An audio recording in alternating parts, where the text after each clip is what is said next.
On a l'impression qu'on cherche un responsable et un bouc émissaire au-delà des politiques, que le débat est beaucoup plus manichéen, qu'à chaque fois c'est et toi tu fais quoi pour les gilets jaunes, ou tiens un tel est une... On balance beaucoup plus, mais on n'a plus de dialectique ou de dialogue constructif. Est-ce que vous le ressentez, vous, en tant que scientifique ?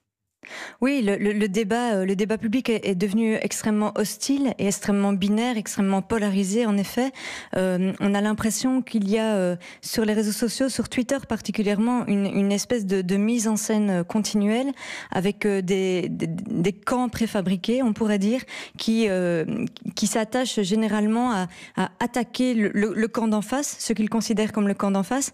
Et effectivement, ça se base beaucoup sur une logique de discrédit, c'est-à-dire sur une logique d'ultra-personnalisation. Plutôt que d'attaquer, de s'en prendre aux idées et de porter le débat d'idées, on préfère souvent essayer on fait un zoom et on attaque une personne, en fait. Exactement, on est dans le focus individuel, tout à fait. Et là arrive aussi la désinformation, parce que le réseau social en soi, lors d'une manif, nous permet de voir les choses directement et de passer peut-être outre des médias. On va parler des médias dans un instant, mais il y a aussi de la désinformation. Par exemple, cette photo publiée il y a une semaine, on y voit une autoroute envahie par des centaines de gilets jaunes, mais en creusant, en fait, on s'est aperçu que la photo datait de 2014 et que la mobilisation n'avait absolument rien à voir. Sauf que on peut le démentir, mais le mal peut être fait.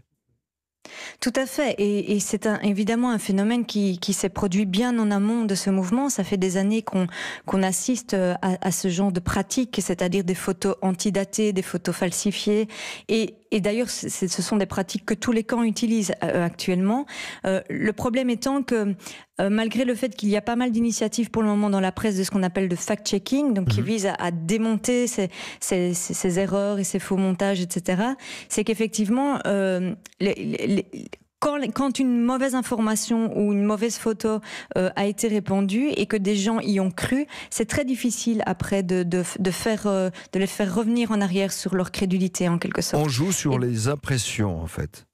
Sur les impressions, sur les émotions et sur aussi ce qu'on appelle le biais de confirmation. C'est-à-dire que beaucoup d'entre nous, on aime bien être confirmés dans ce qu'on pense et dans ce qu'on croit. Et donc forcément, si on voit une information, une photographie qui a l'air d'illustrer ce qu'on pense déjà, on va avoir tendance à y adhérer. Et c'est pour ça que je pense que c'est aussi quelque chose sur lequel on doit tous s'interroger. C'est un problème qui nous concerne tous. Personne ne peut considérer qu'il n'est pas touché par ce genre de problème.